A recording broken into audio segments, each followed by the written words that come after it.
Welcome to all. स्वागत आप सभी का आरएसआर यूट्यूब चैनल पर। और हम आ चुके हैं अभी लाइव सिलेक्शन बैच की एक और धमाकेदार क्लास नंबर आपका 57। और अगर टॉपिक की बात करें तो wave and sound part number 8। ये टॉपिक काफी बड़ा टॉपिक है, लेकिन बच्चे क्या करते हैं कि पहली दूसरी तीसरी क्लास करके निकल लेते हैं। इससे बढ़िया है कि उन्होंने टाइम खराब किया है, क्योंकि पूरा चैप्टर नहीं पढ़ोगे तो इस टॉपिक से कई बार दो दो क्वेश्चन भी एग्जाम में आए हैं। बहुत अच्छा क्वेश्चन है। इस टॉपिक को आप ग्रेविटेशन जैसा कर सकते हैं, वर्क एनर्जी पावर जैसा कर सकते हैं, एसएचएम जैसा कर सकते हैं, लेकिन शर्त है कि आप एक एक पॉइंट पे ध्यान दीजिए, आराम से समझे। मैंने इस टॉपिक को बहुत ज्यादा मतलब फास्ट नहीं करवाया, आपको बिल्कुल आराम से करवाया है। बहुत ज्यादा टॉपिक एक साथ डिस्कस नहीं किया आपसे, ताकि आप रिलैक्स होकर एक एक पॉइंट को सीख सको। क्योंकि बहुत सारे बच्चे तो ऐसे हैं जो इस टॉपिक को पहली बार पढ़ रहे हैं। तो जो बच्चे एक बार क्लास में आ चुके हैं, सबसे पहला रिक्वेस्ट आपसे वो ये कि फटाफट क्लास को अपने दोस्तों को शेयर करें। सबसे पहली रिक्वेस्ट मेरी आपसे ये रहेगी, जो बच्चे क्लास में आ चुके हैं लिंक लीजिए, शेयर का ऑप्शन पर क्लिक करिए, अपने दोस्तों के पास शेयर करिए और फटाफट से बुला के लिए आइए, क्योंकि जोश तभी आने वाला है। लास्ट डे मेरी कोई क्लास नहीं हो पाई थी क्योंकि हेल्थ का इश्यू था, और आज तो चलो ठीक है ये क्लास मैं ले रहा हूँ। एक सुबह स्पेशल क्लास हुई थी, प्लस की क्लास है, वो भी मैं ले रहा हूँ। जो मैराथन क्लास है वो आज नहीं ले पाऊंगा, क्योंकि इतनी बड़ी क्लास मैं आज लेने की कंडीशन में नहीं हूँ। तो मैराथन क्लास कल आपकी शाम को 6 बजे होगी, नेक्स्ट डे 6 PM पे। ठीक है, तो ये बात आपको ध्यान रखनी है। बाकी मैं और चीज आपको अपडेट दे दूंगा वीडियो बना के। तो जो बच्चे एक बार क्लास में आ चुके हैं, हाउस जो उसका रिप्लाई कर दें कमेंट सेशन में, और लाइक बटन पे अपनी प्रेजेंट लगा दें। ठीक है, यस, रेडी। जल्दी से बेटा स्टार्ट करते हैं। 197 लाइक्स भी हो चुके हैं, बहुत अच्छे बेटा। ठीक है बेटा, यस, चलो स्टार्ट करें। ये आज इसका सेकंड लास्ट है, कल ये टॉपिक फिनिश आपका हो जाना चाहिए। जो बच्चे भी पार्ट है, जैसे आपका एक लास्ट पार्ट और बच रहा है जिस पे हम बात कर रहे हैं, डॉपलर इफेक्ट के रिलेटेड टॉपिक्स होता है, वो लास्ट टॉपिक है इसका, तो उसका डिस्कशन भी होगा कल।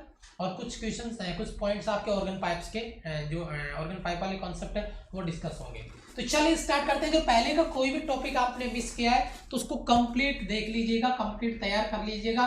कॉन्सेप्ट को क्लियर करने का मजा तभी आता है। ठीक है, तो वेव एंड साउंड। ठीक है, और सबसे अहम सवाल, जो बच्चे मुझे अनअकैडमी में फॉलो नहीं करते हैं, सुबह 8 बजे, सुबह डेली 8 बजे मेरा स्पेशल क्लास होता है, फुल सिलेबस मॉक टेस्ट 2100 क्वेश्चनों का सीरीज चल रहा है बेटा।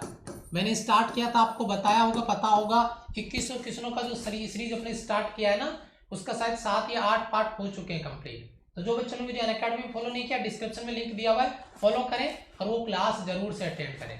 चलो आगे बढ़ते हैं थोड़ा सा। देखिए यहाँ पे अपन बात कर रहे हैं बेटा अप्रगामी तरंगों के अनुप्रयोग में संबंधित कुछ राशियां। जो स्टैंडिंग वेव आपका है, आपका स्टेशनरी जो वेव है, उसके regarding terms related to the application of stationary wave. जो आपका स्टैंडिंग वेव है, अप्रगामी तरंगे, उससे रिलेटेड कुछ ABCD है। मतलब आपको स्पेलिंग अगर बनानी है तो उसके लिए आपको ABCD आना है। उसी प्रकार से अगर स्टैंडिंग वेव को और डेप्थ से समझना है तो आपको कुछ इंपॉर्टेंट डेफिनेशंस में यहाँ पे एक्सप्लेन करने वाला हूं, वो आपको समझने की जरूरत है। तो एक बार फिर से बेटा, हाउस द जोश का रिप्लाई करेंगे ईमानदारी के साथ में, फुल एंड। आपका जो जोश है वो हाई लेवल पे होना चाहिए, और शेयरिंग का जो सपोर्ट है वो मुझे सबसे ज्यादा आपसे चाहिए। आप एक ही काम आपसे हम बोलते हैं, बाकी सारा काम हम आपको करवाएंगे। एक एक पॉइंट क्लियर कराऊंगा, 1 by 1, स्टेप टू स्टेप। देखिए बेटा, सबसे पहला डेफिनेशन, ठीक है, सबसे पहला डेफिनेशन बेटा, इसको समझिएगा। जनरल अपन छोटे छोटे पॉइंट्स क्लियर करेंगे जो मैंने यहाँ पे लिखे हैं, और उसके बाद में जब अपन आगे बढ़ेंगे तो आगे जो मेजर टॉपिक है वो इन छोटे छोटे पॉइंट्स के साथ में क्लियर होने वाला है। क्योंकि ये जो डेफिनेशंस मैंने आपको बताई है, इन डेफिनेशंस के बाद में अपन मेन मुद्दे भी जब पहुंचेंगे तो बहुत सारी चीजें बिल्कुल बेसिक लेवल पे आराम से क्लियर हो जाएगी। तो थोड़ा दिल थाम के बैठिए, अपने आप को स्टेबल करके बैठिए, तभी टॉपिक क्लियर होगा बेटा। चलिए देखते हैं, समझते हैं। सबसे पहला हमारा डेफिनेशन आपका स्वर, ये नोट, ये क्या होता है, स्वर क्या होता है, नोट क्या होता है। कोई भी आपका म्यूजिकल साउंड है, कोई भी आपका म्यूजिकल साउंड है, उसको हम नोट कह सकते हैं, हम उसको स्वर कह सकते हैं। कोई भी म्यूजिकल साउंड है, ठीक है, ध्यान दीजिएगा बेटा, कोई भी म्यूजिकल साउंड है उसको स्वर बोला जा सकता है, उसको नोट बोला जा सकता है। म्यूजिकल साउंड होना जरूरी है, ये बात आपको समझना है, ठीक है। बेसिक चीज है। आगे जब स्वर वर्ड का यूज होगा, नोट का यूज होगा, तो तुरंत दिमाग में एक चीज आ जानी चाहिए कि स्वर क्या है। इसलिए मैं ये चीजें सारी बेसिक से डिस्कस करूंगा, ठीक है। दूसरा पॉइंट हमारा नंबर 2, और ये है आपका बेटा स्वरक यानी टोन। स्वरक ये आपका क्या था बेटा? स्वर, नोट, कोई भी म्यूजिकल साउंड है, संगीतक ध्वनि है, वो स्वर है। अब आता बेटा आपका स्वरक यानी टोन। टोन का मतलब क्या है कि जो भी म्यूजिकल साउंड है वो अलग अलग फ्रीक्वेंसी के लिए बहुत सारे कंपोनेंट से मिलके बना हुआ है, और प्रत्येक कंपोनेंट, उसके प्रत्येक घटक को हम स्वर कह सकते हैं, टोन कह सकते हैं। बेटा जब अपन एक, जैसे मैं आपको अभी म्यूजिक बोल के बताता हूं, सुनाता हूं, है ना, गा के सुनाता हूं, तो उतना अच्छा टोन आपको पसंद नहीं आएगा, समझ नहीं आएगा। लेकिन उसी के साथ बहुत सारे ढोलक भी बज रहा है, मतलब हारमोनियम भी बज रहा है, कुछ और भी जो अपैरेटस साथ में है, वो बढ़िया सारी की सब फ्रीक्वेंसी है, जो डिफरेंट फ्रीक्वेंसी है, उन सबको मिला दें और फिर गजब की लय के साथ में अगर कोई म्यूजिक गाया जाए, सुनाया जाए आपको, तो फिर मजा आ जाता है। मतलब समझ रहे होंगे डिफरेंस, इन दोनों में डिफरेंस समझ गए। कोई भी म्यूजिकल साउंड है तो उसको हमने स्वर कह दिया। जब बात आई टोन की, तो बहुत सारे जो म्यूजिकल साउंड है उनको मिला दो, उनके कंपोनेंट्स को, जब वो मिल जाएंगे अलग डिफरेंट फ्रीक्वेंसी के साथ में, तो उसको हम टोन कह देंगे। मैं पहले ही बता चुका हूँ, वॉइस को लेकर थोड़ा सा प्रॉब्लम हो सकता है, क्योंकि मुझे गले में प्रॉब्लम है, लास्ट डे फीवर था, इस वजह से आपकी कोई क्लास में ले नहीं पाया था, ठीक है। यस, क्लियर बेटा यहां से एक बार, ठीक है। यस, हाँ, नहीं बेटा आज एंड गेम नहीं है, आज नहीं हो पाएगा बेटा एंड, लास्ट मतलब नेक्स्ट डे आपका इसको अपना एंड करेंगे। तो ये चीज आपने नोट करनी है, स्वर। तीसरा पॉइंट आपका नोट करना है, तीसरा पॉइंट आपका क्या है? मूल स्वर, फंडामेंटल नोट, स्वर, फंडामेंटल नोट और फंडामेंटल आपका फ्रीक्वेंसी, यानी मूल स्वर और मूल आवर्ती। स्वर मैंने क्या बताया कि कोई भी म्यूजिकल साउंड है वो स्वर है, यानी नोट है। फंडामेंटल का मतलब हो गया मूल, मुख्य, मूल, फंडामेंटल नोट, और फ्रीक्वेंसी मतलब फंडामेंटल फ्रीक्वेंसी। इसको समझिए जरा ध्यान से। किसी यंत्र के द्वारा उत्पन्न निम्नतम आवृत्ति, किसी भी यंत्र के द्वारा उत्पन्न कोई भी इंस्ट्रूमेंट होगा ना आपके पास, कोई भी इंस्ट्रूमेंट है आपके पास, ठीक है, आप उसको बजा रहे हैं, तो उससे जनरेट होने वाला जो लोवेस्ट फ्रीक्वेंसी है, निम्नतम आवृत्ति है, उसको, उस स्वर को मूल स्वर कहते हैं। यानी आप जो भी इंस्ट्रूमेंट जिससे आप म्यूजिकल साउंड क्रिएट कर रहे हैं, है ना, क्रिएट कर रहे हैं, तो उसका जो लोवेस्ट फ्रीक्वेंसी है बेटा, ये चीजें दिमाग में जानी चाहिए, क्योंकि जब ये वर्ड में यूज करूंगा ना तो हवा भी नहीं लगेगी, क्योंकि ये वर्ड तो आप बोलोगे लेकिन आपके दिमाग में ये नहीं है कि एक्चुअल में ये है क्या। समझ रहे हो बात?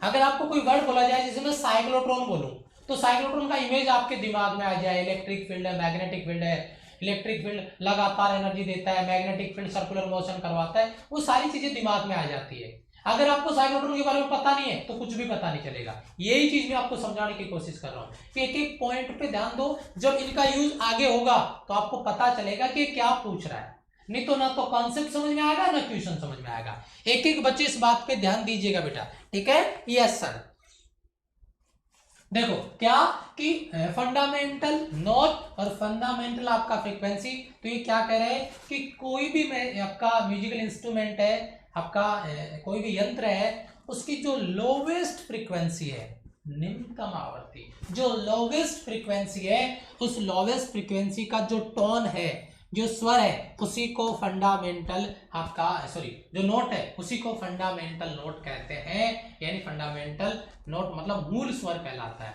और इस फंडामेंटल नोट की जो लोवेस्ट फ्रीक्वेंसी है वही फंडामेंटल फ्रीक्वेंसी कहलाती है, निम्नतम आवृत्ति कहलाती है, जिसके रिगार्डिंग हम बात यहाँ पे कर रहे हैं। मतलब कॉन्सेप्ट आपका क्लियर है कि फंडामेंट, किसी भी म्यूजिकल इंस्ट्रूमेंट जो यंत्र है उसकी जो लोवेस्ट फ्रीक्वेंसी है वो फंडामेंटल नोट है, और फंडामेंटल नोट से रिलेटेड जो फ्रीक्वेंसी है वो फंडामेंटल फ्रीक्वेंसी है, आवृत्ति, मूल आवृत्ति कहलाती है, फंडामेंटल फ्रीक्वेंसी कहलाती है। मेरे प्रत्येक सोल्जर को ये दोनों चीज मेरे प्रत्येक सोल्जर को ये दोनों चीज क्लियर हो जानी चाहिए जो मैं यहाँ पर आपको समझाने की कोशिश कर रहा हूँ। फ्रीक्वेंसी में एक एक चीज क्लियर कर रहा हूँ। कोई भी म्यूजिकल साउंड है वह आपका नोट है, ठीक है।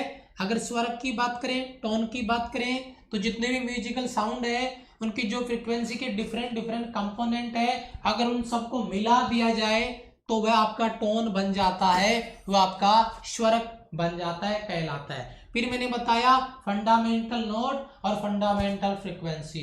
कोई भी आपका इंस्ट्रूमेंट है, म्यूजिकल इंस्ट्रूमेंट है, उसकी जो लोवेस्ट फ्रीक्वेंसी है, निम्नतम जो आवृत्ति है, लोवेस्ट फ्रीक्वेंसी है, वो आपका फंडामेंटल फ्रीक्वेंसी कहलाती है। और जो फंडामेंटल फ्रीक्वेंसी है यानी मूल आवृत्ति है, उससे रिलेटेड जो आपका जो फ्रीक्वेंसी है वो फंडामेंटल फ्रीक्वेंसी, मूल आवृत्ति कहलाती है। ये चीज आपको समझनी होगी बहुत ही इंटरेस्टिंग लेवल पे, एक एक चीज। क्योंकि मैंने एक बात बोली है बेटा, जो बच्चा हलवा ढूंढ रहे होते हैं, जिनको बहुत जल्दीबाजी हो रही होती है समझने की, सीखने की, वो बच्चे नहीं सीख पाएंगे। क्योंकि ये टॉपिक ही कुछ ऐसा है, यहाँ पे पैसेंस रखना पड़ेगा, धैर्य रखना पड़ेगा आपको, ठीक है। चलो अभी देखिए, ये वर्ड जब बोलते हो ना आप, तो इनके बारे में दिमाग में इमेज छपनी चाहिए।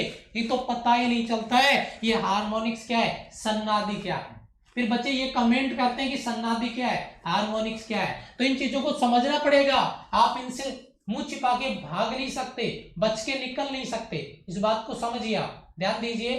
क्या पॉइंट है, वे आवर्तियां जो मूल आवर्ती की पूर्ण गुणज। अभी मैंने क्या बताया, मूल आवर्ती। बेटा इसका मतलब क्या बताया मैंने, देखो मैं कैसे लिंक करता हूं एक एक पॉइंट को, एक एक पॉइंट को कैसे लिंक करता हूं आपको भी करना है।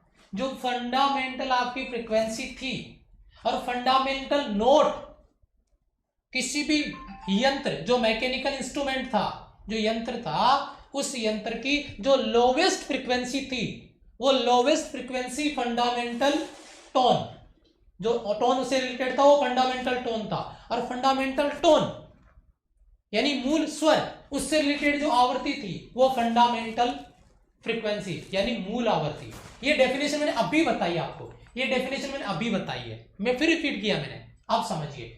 फंडामेंटल फ्रीक्वेंसी यानी जो लोवेस्ट फ्रीक्वेंसी है, सबसे पहले वाली फ्रीक्वेंसी है, उसका पूर्ण गुणज। नोट करो इस बात को, नोट करो इस बात को, नोट करो आप इस बात को।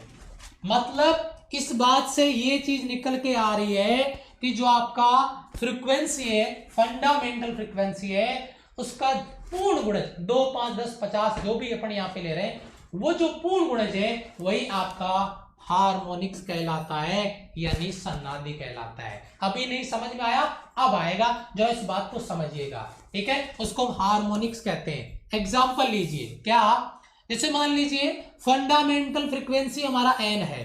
फंडामेंटल फ्रीक्वेंसी क्या है सर, एन। मूल आवृत्ति क्या है, एन। फंडामेंटल फ्रीक्वेंसी आपका एन है। तो जो फ्रीक्वेंसी कौन कौन सी, N, 2n, 3n, dot dot dot, यहां पे 4n हो सकता है, आगे n तक, लास्ट तक चला जाता है। फर्स्ट, सेकंड, थर्ड हार्मोनिक्स कहलाते हैं। समझिए इस बात को। जो फंडामेंटल फ्रीक्वेंसी है उसके जो पूर्ण गुणज है वो उसके पहले, दूसरे, तीसरे हार्मोनिक्स कहलाते हैं। पहला हार्मोनिक्स हो गया एन, दूसरा हार्मोनिक्स सेकंड, थर्ड, फोर्थ, ये हार्मोनिक्स, इनका डेफिनेशन बन जाएगा 1 by 1। यानी जो फंडामेंटल फ्रीक्वेंसी अगर एन है तो इसके जितने भी आपका पूर्ण गुणज है वही आपके हार्मोनिक्स यानी सन्नादि कहलाते हैं। आज तक ये वर्ड जब भी हम बोलते थे तो बच्चे समझ ही नहीं पाते थे, क्योंकि बच्चे को फंडामेंटल फ्रीक्वेंसी नहीं पता, बच्चे को फंडामेंटल टोन नहीं पता, बच्चे को फंडामेंटल नोट नहीं पता। वो कहां से इन चीजों को क्लियर करेगा, बताइए। एक एक बच्चे की ये चीज दिमाग में आ रही है कि नहीं आ रही बेटा, आप समझ पा रहे हैं इस बात को? सारे बच्चे एक बार, मुझे प्रत्येक बच्चे का रिप्लाई चाहिए, क्योंकि बेटा मेरा हेल्थ का प्रॉब्लम है, आप मुझे मोटिवेट करेंगे। गला मेरा टोटली मतलब प्रॉब्लम कर रहा है, बहुत भयंकर जलन हो रही है, हालत खराब है। जो आपकी आज मैराथन क्लास होनी थी वो भी मैं लास्ट डे, वो फीवर की वजह से एकदम से मुझे पोस्टपोन करना पड़ा कि हो नहीं पाएगा, तो मैंने पोस्टपोन किया। कल हो नहीं पाया, आज का प्लान था, लेकिन आज मुझे लगता नहीं कि वो इतनी बड़ी क्लास में ले पाऊंगा, तो मैराथन क्लास कल पे रखी है, नेक्स्ट डे पे, ठीक है। तो जो बच्चे भी टॉपिक्स है वो कल क्लियर करेंगे अपन मैराथन क्लास के, ठीक है बेटा, यस। चलो थोड़ा सा आगे बढ़ते हैं। आपके हार्मोनिक्स क्लियर है, अब अपन बात करते हैं अधिस्वरक। ठीक है, अभी तो बहुत कुछ आगे होना बाकी है, अभी तो बहुत कुछ आगे होना बाकी। एक एक पॉइंट, जब ये पॉइंट आप देखोगे, एक एक पॉइंट से एक एक कॉन्सेप्ट किस तरीके से क्लियर होगा, कैसे बनता है, क्या बनता है, ये तो विजुअल इफेक्ट में अभी बहुत कुछ होना बाकी है, बहुत कुछ बाकी है। अभी तो मेरे दोस्त शुरुआत है, जरा समझिए। अधिस्वरक, स्वरक का मतलब मैंने क्या बताया था, टोन। स्वरक का मतलब क्या बताया था मैंने, टोन। ठीक है, अब अपने बोला अधिस्वरक यानी ओवरटोन। अब ओवरटोन को कैसे डिफाइन करें, आपका जो मूल स्वर है, जो आपका मूल स्वर है, जो आपका फंडामेंटल टोन है, फंडामेंटल टोन के आगे की आवृत्तियां, फंडामेंटल टोन से रिलेटेड जो फ्रीक्वेंसी है उसको फंडामेंटल फ्रीक्वेंसी बताया कि नहीं बताया अभी, जो आपका मूल स्वर है उससे रिलेटेड जो फ्रीक्वेंसी है वो फंडामेंटल फ्रीक्वेंसी कहलाती है। मैंने बताया, एग्री करना कमेंट बॉक्स में, यस सर। तो फंडामेंटल जो आपका टोन है उससे रिलेटेड जितनी भी, उससे आगे की जितनी भी आवृत्तियां हैं, जितनी भी आगे की आवृत्तियां हैं उन्हें अधिस्वरक कहते हैं, उन्हें ओवरटोन कहते हैं। जैसे एग्जांपल के लिए जो फंडामेंटल आपका टोन है उसके तुरंत बाद में, उसके जस्ट बाद में आने वाली आवृत्ति प्रथम अधिस्वरक, उसके जस्ट बाद में ये आपका फंडामेंटल फ्रीक्वेंसी है, फंडामेंटल टोन है, इसके जस्ट बाद में आया तो आपका फर्स्ट ओवरटोन हो गया, उसके जस्ट बाद में आया सेकंड ओवरटोन हो गया, उसके बाद में आया थर्ड ओवरटोन हो गया। इस तरीके से आप इसको समझिए। अधिस्वरक वर्ड जब भी यूज होगा बच्चे को हवा भी नहीं लगेगी, इसलिए इन चीजों को जरा ध्यान से समझिएगा। और एक रिक्वेस्ट मेरे से ये रहेगी, फिर बता रहा हूं मैं आपसे, आपको क्लास को शेयर करना होगा। अगर आप चाहते हैं कि एजुकेटर फुल जोश के साथ अगर क्लास में आए, चाहे उसका हेल्थ कैसे ही हो, कितना ही खराब हो, अगर सामने खड़ा है तो उसको आपका सपोर्ट चाहिए। अगर आपका सपोर्ट नहीं है तो यहाँ कोई बंदा खड़ा नहीं हो सकता, ये बात मान के चलिए आप। क्योंकि स्टूडेंट सपोर्ट अगर किसी एजुकेटर को नहीं कर पाते हैं तो वो अकेला खड़ा यहाँ पे नहीं हो पाएगा, ये बात मान के चलिए। चाहे उसका हेल्थ कितना ही अच्छा हो, चाहे कितना ही खराब हो, ये बात मान के चलिएगा, अपने दिमाग में रखिएगा। पॉइंट नंबर 6 आपका बेटा देखिए, अष्टक। अब यहाँ पे ये अष्टक का क्या लॉजिक है, ये बहुत कम वर्ड यूज आता है, लेकिन फिर भी मैंने लिखा है कम यूज आएगा, मतलब क्वेश्चंस वगैरह इसके बहुत कम चांसेस होते हैं कि बढ़े, लेकिन फिर भी अपने दे रखा है एनसीईआरटी में तो हमने इसको लिया है। क्या कि वह स्वर जिसकी आवृत्ति मूल स्वर की 2 गुना, एक ऐसा टोन आपका जो उससे डबल फ्रीक्वेंसी रखता हो, एक ऐसा टोन जिसकी डबल फ्रीक्वेंसी हो, अष्टक कहलाता है।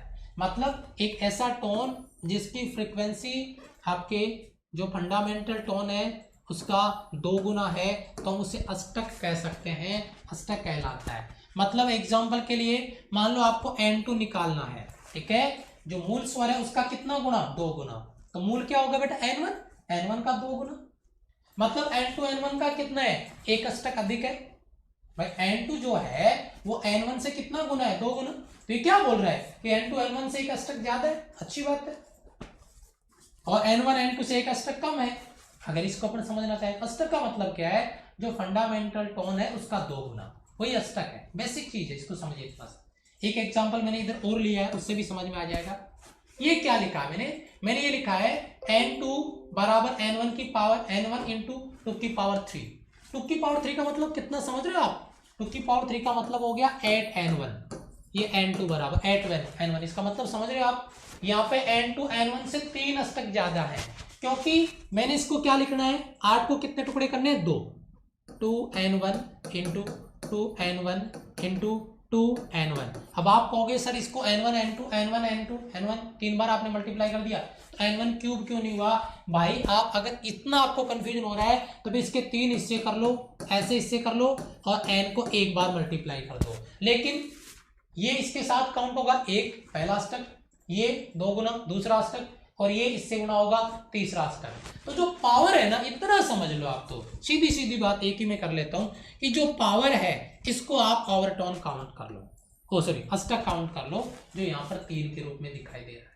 इसका मतलब ये चीज आगे देखो आपके सामने, N2 बराबर 2 की पावर N N1, यानी N2 N1 से N अष्टक ज्यादा है, उल्टा बोल देंगे ये उससे एक N अष्टक कम है। n का मतलब होगा जितनी भी पावर होगी। मान लीजिए यहाँ पे 16 आ गया तो 16 में 2 की पावर कितना 4, तो इसका कितना अष्टक हो जाएगा 4 अष्टक हो जाएगा। ये निकालने के लिए कोई क्वेश्चन आपका आ सकता है, चांसेस बहुत कम हो सकते हैं मतलब एग्जाम में पूछे जाने के, लेकिन फिर भी है, मैंने बता दिया। चलो जी, अब एक बहुत अहम पॉइंट पर हम डिस्कस करना चाहते हैं, और इसको डिस्कस करने से पहले मैं प्रत्येक बच्चे का जोश चाहूंगा कि डाउट क्लियर हो। प्रत्येक बच्चे का हाउस द जोश, प्रत्येक बच्चे का जोश चाहूंगा मैं, प्रत्येक बच्चे का मुझे रिप्लाई चाहिए,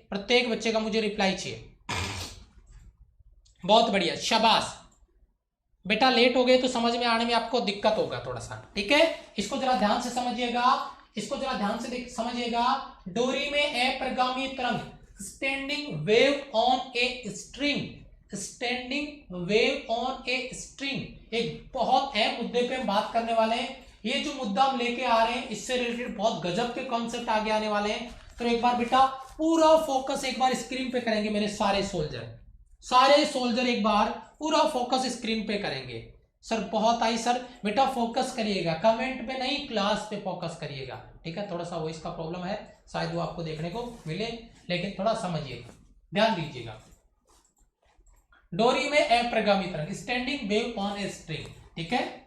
मान लीजिए ये कह रहा है कि दो कोई पॉइंट है और उन दोनों पॉइंट के बीच में एक स्ट्रिंग है, ये आपका स्ट्रिंग रस्सी है जिसका लेंथ L है, L लंबाई का स्ट्रिंग है, और जो दो रिजिड एंड है, दृढ़ आधार है, जिनके बीच में इसको कस के बांधा हुआ है, और डोरी में टेंशन आपका जो ये रस्सी है इसमें टेंशन आपका T है। अगर इस स्ट्रिंग को मैं यहाँ से पकड़ के अगर इसको नीचे खींच के छोड़ता हूँ तो आपको पता है ये स्ट्रिंग कैसे मोशन करेगा, ये स्ट्रिंग ऐसे मोशन करेगा, ऐसे ऊपर नीचे। समझ रहे हो आप बात? अपन बहुत तगड़ा कॉन्सेप्ट सीखने वाले हैं यहाँ से। ये स्ट्रिंग यानी रस्सी में एक स्टैंडिंग वेव को हम क्लियर करने वाले हैं। तो ये पहले पॉइंट में कुछ भी नहीं है, केवल बताया गया है। पॉइंट नंबर आपका जो 2 है ये बहुत काम का है, इसको समझते हैं थोड़ा ध्यान से।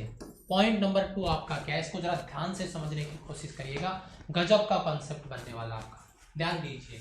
यदि डोरी को दबाकर छोड़ दें, अगर डोरी को दबा के छोड़ दें, जैसे मैं इसको यहां से पकड़ के छोड़ देता हूं, अगर डोरी को जो स्ट्रिंग है इसको दबा के छोड़ दिया जाए तो वहां पे आपका ट्रांसवर्स हार्मोनिक वेव यानी अनुप्रस्थ आवर्ती तरंग लेंथ के अलोंग, लंबाई के अनुदेश यहां से यहां तक आगे तक बढ़ती है, उसका प्रोपोगेशन होता है, संचरण होता है, और इधर से टकरा के, अगर मान लो इधर कोई एंड है तो यहां से टकरा के वापस लौट जाती है, ये बताया जा रहा है। यहां से मान लीजिए इस वेव को मैंने इस पॉइंट से पकड़ के इधर खींच के इसको छोड़ दिया, तो इसमें लगातार इतने जो डिस्टर्बेंस है वो यहां से यहां तक पहुंचेंगे और यहां से वापस रिफ्लेक्ट हो जाएंगे।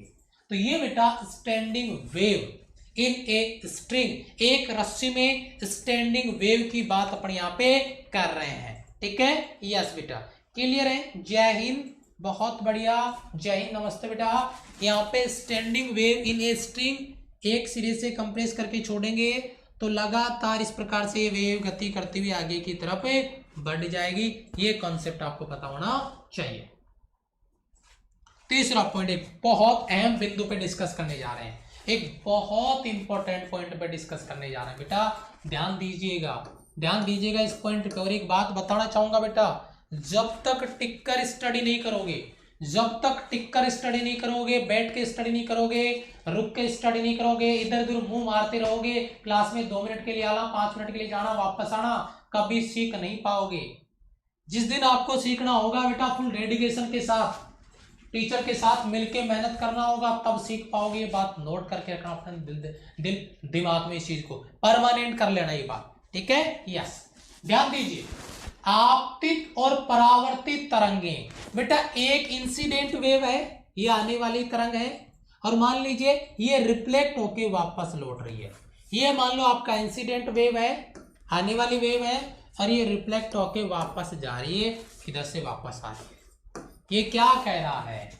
इंसिडेंट, आपतित, और ये आपका रिफ्लेक्टेड वेव, यानी इंसिडेंट वेव और ये रिफ्लेक्टेड वेव, जब इनका प्रिंसिपल ऑफ सुपरपोजिशन, अध्यारोपण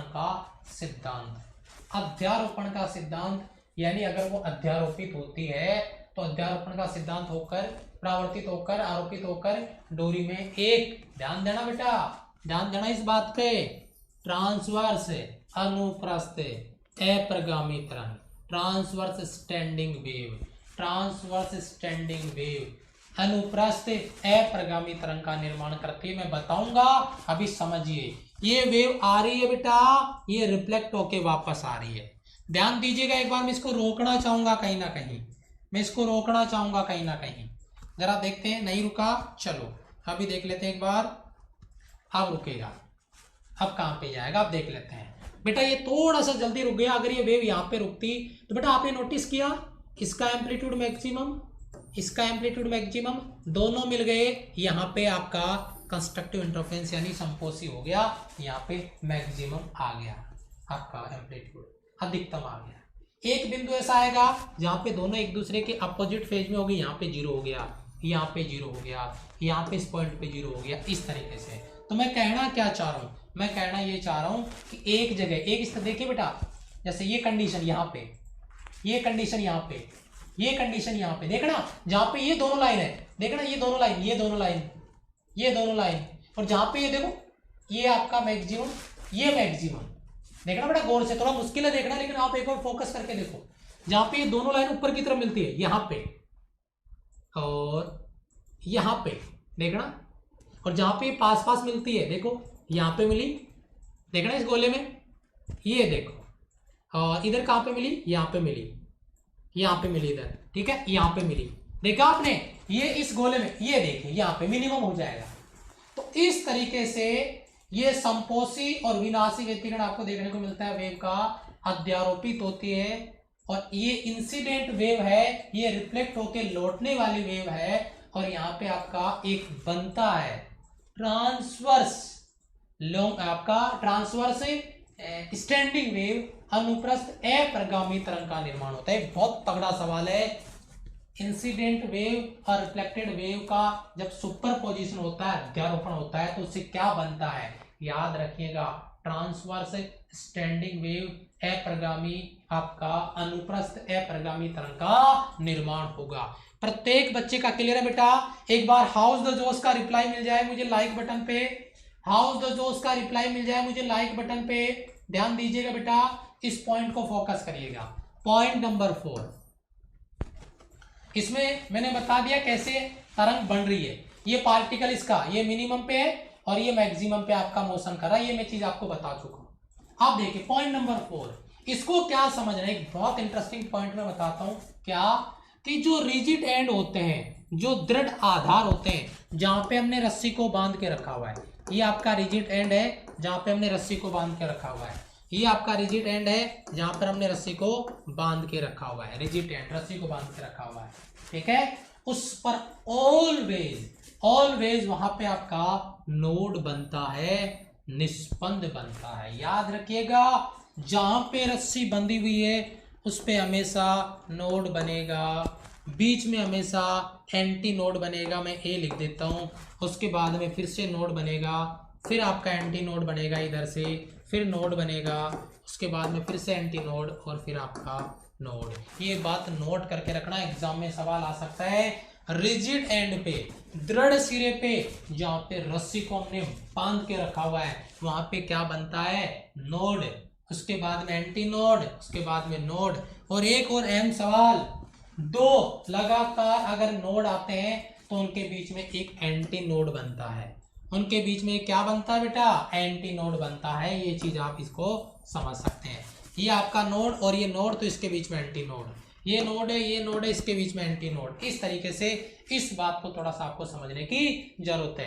मेरे प्रत्येक सोल्जर को ये चीज दिमाग में आ चुकी होगी, मैं क्या समझाने की कोशिश कर रहा हूं। रिजिड एंड पे नोड बनेगा, कंफर्म है। दो नोड के बीच में एक एंटी नोड बनेगा, कंफर्म है। कोई डाउट यहां से नहीं है सर? हाय सर, यस, ठीक है बेटा। λ/2 ये चीजें अभी बहुत कुछ है बेटा, अभी बहुत कुछ, आप पेशेंस रखिए, मैं सारी चीजें क्लियर करूंगा, आग लगा दूंगा कॉन्सेप्ट पे। बस आप इस चीज को फोकस करिएगा, एक एक पॉइंट पे ध्यान दीजिएगा जो मैं क्लियर करने की कोशिश आपको करवा रहा हूं। ध्यान दीजिए। पॉइंट नंबर 5, जो आपका पॉइंट नंबर 5 है, इसको समझने की कोशिश करिए। पॉइंट नंबर 5 आपका क्या है? प्रस्पंदों की संख्या यानी नंबर ऑफ एंटीनोड बराबर नंबर ऑफ नोड -1। ये चीज बिल्कुल क्लियर है कि जो नंबर ऑफ एंटीनोड है वो नंबर ऑफ नोड से एक कम होगा। नंबर ऑफ एंटीनोड जो है वो नंबर ऑफ नोड से एक कम होगा। ये चीज आपको समझने की जरूरत है। कैसे?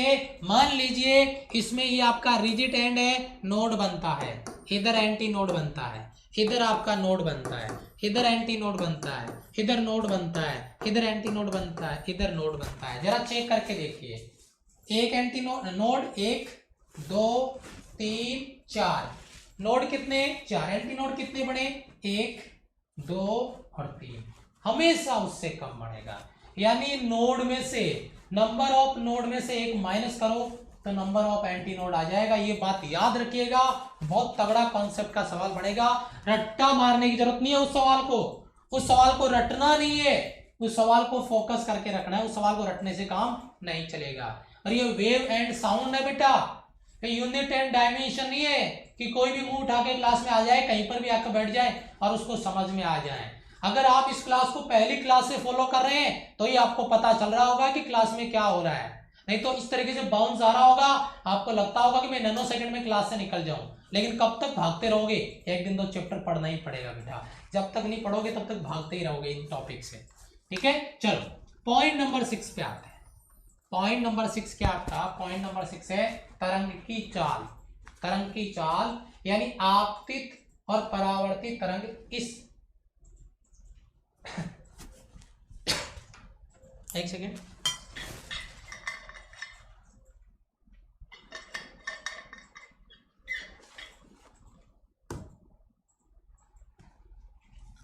ओके।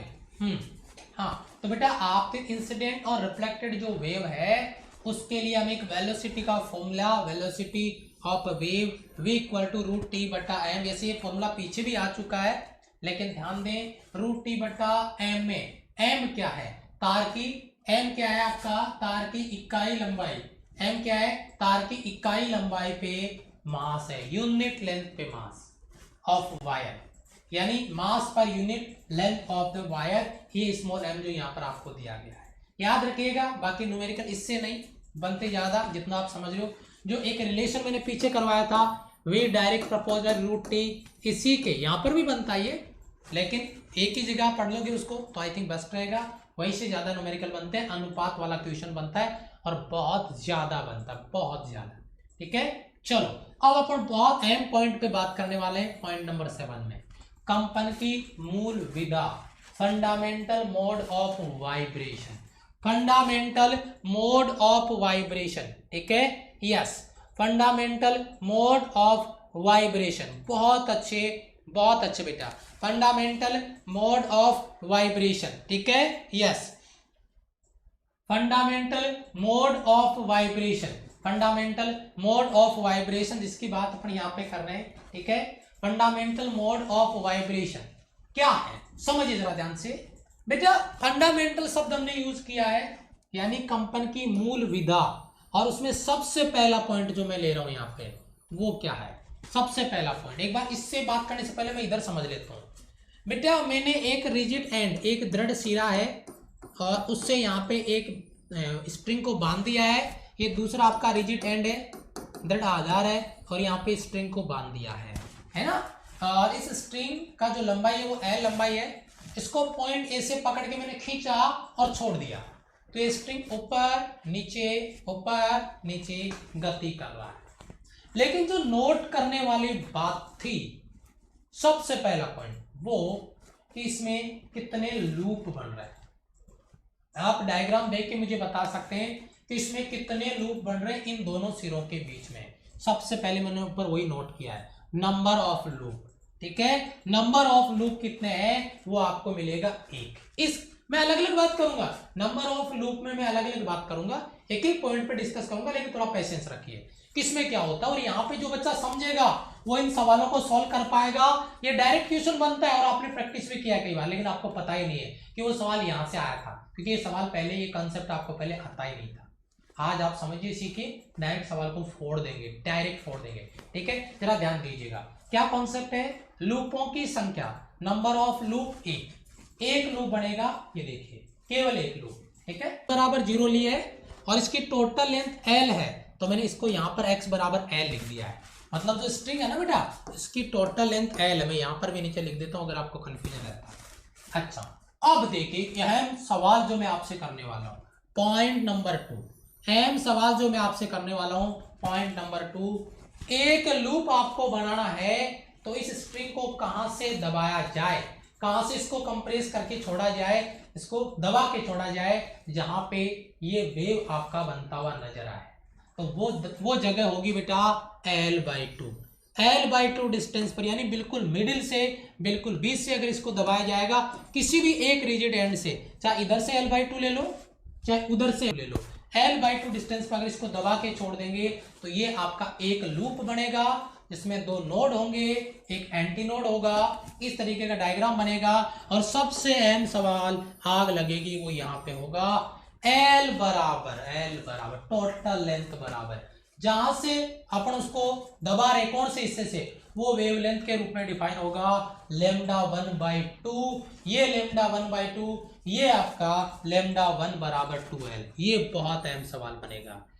इस कंडीशन में जब एक ही लूप बन रहा हो तो लेमडा के लिए क्या कंडीशन बनेगी, फ्रीक्वेंसी के लिए l बराबर λ1/2, तो λ1 बराबर 2l। यहाँ पे अगर आपको 50% समझ में आया है तो 50% में अगले डायग्राम के साथ जब कंपेयर करूंगा तब समझ में आएगा। अगर यहाँ 50% ही समझ में आया है तो 50% आगे जब मैं कंपेयर करूंगा तब समझ में आएगा, अगर आपको डाउट आ रहा है तो। ठीक है बेटा, यस अभी ओके बेटा, आई थिंक अभी तो ओके बता रहा है सब कुछ, मेरे एंड से तो सब कुछ ओके बता रहा है बेटा, मेरे एंड से तो सब कुछ ओके बता रहा है, जरा आप चेक करिए एक बार, मेरे एंड से तो सब कुछ ओके बता रहा है, ध्यान दीजिए आप। यस ओके यस, चलो देखिए, हाँ नो डाउट सर। चलो अब इसका अगर यहाँ पे मैं बता रहा हूं कि 50% समझ में आया है तो घबराओ नहीं, मैं इसको भी 100% में कन्वर्ट करता हूं। बस एक कंपैरिजन सुन लो, मेरा कंपैरिजन समझ लो। देखिए बेटा, अपन यहां पे ले रहे हैं कंपन का, ये आपका फंडामेंटल मोड वाइब्रेशन था, आपका मोड ऑफ वाइब्रेशन था, और ये आपका देखिए कंपन की द्वितीय विधा। ध्यान दीजिए, अब देखिए ये नए नए वर्ड आ रहे हैं ना, तो मैं देखो आपका फर्स्ट ओवरटोन, अब ओवरटोन क्या है नहीं पढ़ के आते तो यहाँ पे यही पूछते कि सर ओवरटोन क्या है। यहाँ पे मैंने इसको सेकंड हार्मोनिक्स बोला है, तो पता नहीं चलता कि सेकंड हार्मोनिक्स क्या है। पहले वाले का 2 गुना है ना, 2 गुना, फिर 2 की गुणा की पावर 3 है ना, उस हिसाब से द्वितीय संगादि या प्रथम अधिश्वरक, फर्स्ट ओवरटोन। तो ये सारी चीजें मैंने पीछे इसीलिए बताई थी क्योंकि वो चीज समझोगे तो ये चीज समझ में आएगी। चलो उसको एक बार थोड़ा साइड में रखते हैं, पिछले वाला कंपैरिजन करते हैं। सबसे पहले इस कंडीशन में ये आपका बेटा एक रिजिड एंड है और ये आपका दूसरा रिजिड एंड है, और इसके बीच में एक l लंबाई की रस्सी। कितनी लंबाई की रस्सी है बेटा? रस्सी की लंबाई इधर भी l लेंगे हम। देखो ये x बराबर 0 है तो इधर x बराबर l है, यानी रस्सी की लंबाई l है। सबसे पहले डायग्राम देख के बताओ इसमें कितने लूप बन रहे हैं, तो आप कहोगे सर एक लूप और ये दूसरा लूप। कितने लूप बन रहे हैं? 2 लूप आपको दिखाई दे रहे हैं, ये पहला और ये दूसरा। दोनों लूप, नंबर ऑफ लूप्स आपके 2 हो गए। पहला सवाल आपका क्लियर है। पिछले वाले में नंबर ऑफ लूप कितने थे? 1। इसमें नंबर ऑफ लूप कितने हैं? 2। सर ये नंबर ऑफ लूप इसमें 2 बने हैं, 2 हैं, इसमें 1 है, इसमें 2 हैं, आगे 3 आ जाएंगे। मैं कंपेयर करूंगा 100% क्लियर करके छोड़ूंगा, घबराना नहीं है। लेकिन मैदान छोड़ के भाग गए तो समझ नहीं आएगा, मैदान में डटे रहो, ठीक है, जग जरूर जीतेंगे। यहां पे 2 लूप कैसे बने, इसका रीजन है ये वाला। अगर आप किसी भी l लंबाई का जो स्ट्रिंग है, अगर उसको l/2 पे खींच के छोड़ोगे बिल्कुल बेस से, तो एक लूप बनेगा। और अब आप उसके जितना पार्ट में डिवाइड करोगे उस पार्ट में उसके लूप बनते जाएंगे। फॉर एग्जांपल के लिए अगर आपने l/2 से कंप्रेस किया, एक लूप बन गया। अब l/2 को 2 से और डिवाइड कर दिया, अगर इससे कंप्रेस करोगे तो 2 लूप बनेंगे। अगर आप इसको 2 गुणा 2 से डिवाइड कर दिया, 1 2 3, तो 3 लूप बनेंगे, 1 2 और 3। समझ में आ रहा है बेटा?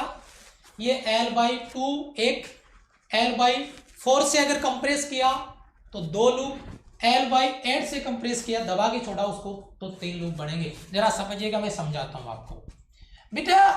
अगर अपन इसको यहां से कंप्रेस करके छोड़ते हैं तो ये टोटल लेंथ कितनी थी सर? L। तो बेटा यहां तक की लेंथ कितनी हुई सर? ये L/2। तो यहां तक की लेंथ कितनी हुई सर जी? L/4। तो मैं वही तो कहने की कोशिश कर रहा हूं कि L/4 से कंप्रेस करो, कितने लूप बनेंगे? कितने लूप बनेंगे? तो L/4 से कंप्रेस करो, आपके 2 लूप बनेंगे, पहला लूप और ये आपका दूसरा लूप। ये बेटा समझने की चीजें, रट्टा मारने वाले बहुत दूर रहे बच्चे, इससे बस की बात बिल्कुल भी नहीं है। कुछ भी पल्ले नहीं पड़ेगा अगर आप रटने के लिए क्लास में बैठे हैं तो। फिर बताओ, अगर आप रटने के लिए क्लास में बैठे कुछ भी समझ नहीं आएगा। कंपैरिजन बहुत जरूरी है। मैं तीनों का कंपैरिजन कराऊंगा, पहला, दूसरा और तीसरा, सब कुछ क्लियर होगा। चलो जी, तो इसमें आपने कहां से कंप्रेस किया? इसमें आपने L लंबाई थी, L/2 से कंप्रेस किया, कितना लूप बना? 1। आपने इसमें कहां से कंप्रेस किया? L/2 का और भाग लगा दिया 4 से, कितने लूप बन गए? 2। अच्छा जी, दूसरा पॉइंट, पहला पॉइंट क्लियर, दूसरा पॉइंट क्लियर। तीसरा पॉइंट जो यहां पर था आपका, पिछली बार L बराबर, ध्यान दीजिएगा बेटा, L बराबर क्या था? λ1/2। L बराबर क्या था? λ1/2।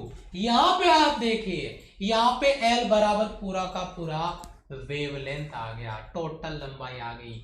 एक ये चीज आपके समझ में आई होगी। एक बच्चे का मैं कमेंट देख रहा था, मैंने कहा अभी उसको थोड़ा सब्र रखने दो। आप एक चीज मुझे बताओ बेटा, ये पूरा एक राउंड है क्या? पूरा एक राउंड है क्या? मैं क्या पूछना चाह रहा हूं, इसको डायग्राम समझ लेना।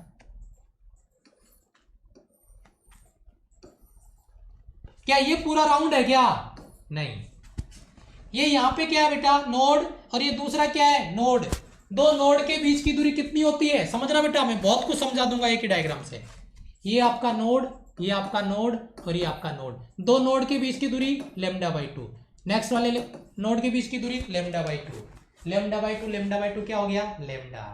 लेकिन यहां तो केवल एक ही लूप बन रहा था, तो दूरी कितनी आई? λ/2। मैंने यहाँ पे क्या लिखा? λ/2। लेकिन मैंने λ/2 क्यों लिखा? λ1/2 क्यों लिखा? क्योंकि अपनी फंडामेंटल आपका मोड ऑफ वाइब्रेशन है। अब आ गया हो थोड़ा सा, यहाँ पे समझ में आएगा।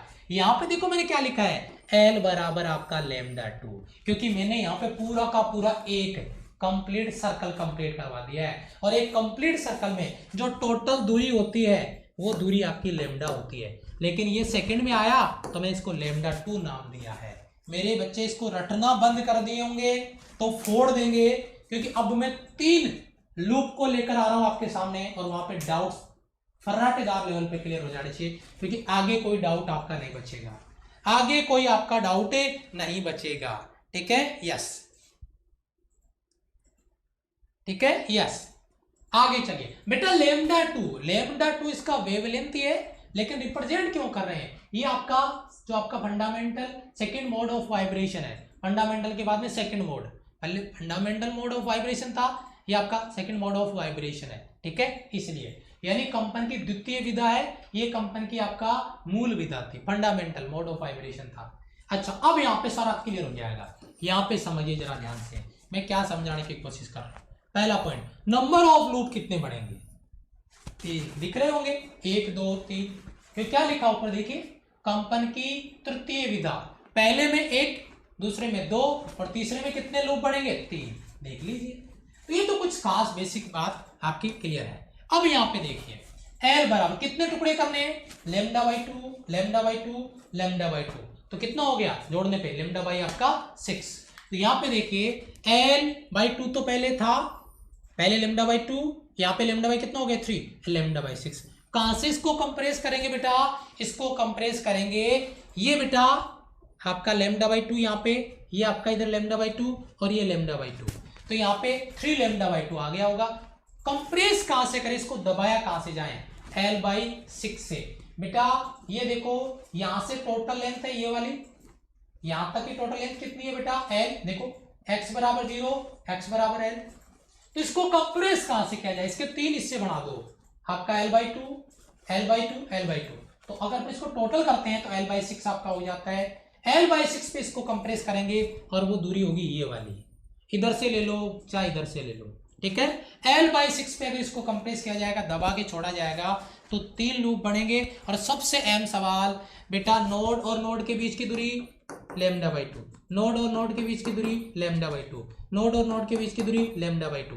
तो बेटा L बराबर क्या होगा, λ/2 λ/2 λ/2, 3 λ/2, लेकिन 2 नहीं 3, क्योंकि ये आपका क्या है, थर्ड मोड ऑफ वाइब्रेशन है। L बराबर 3 λ3/2, 3 λ3/2, λ3 बराबर 2L/3।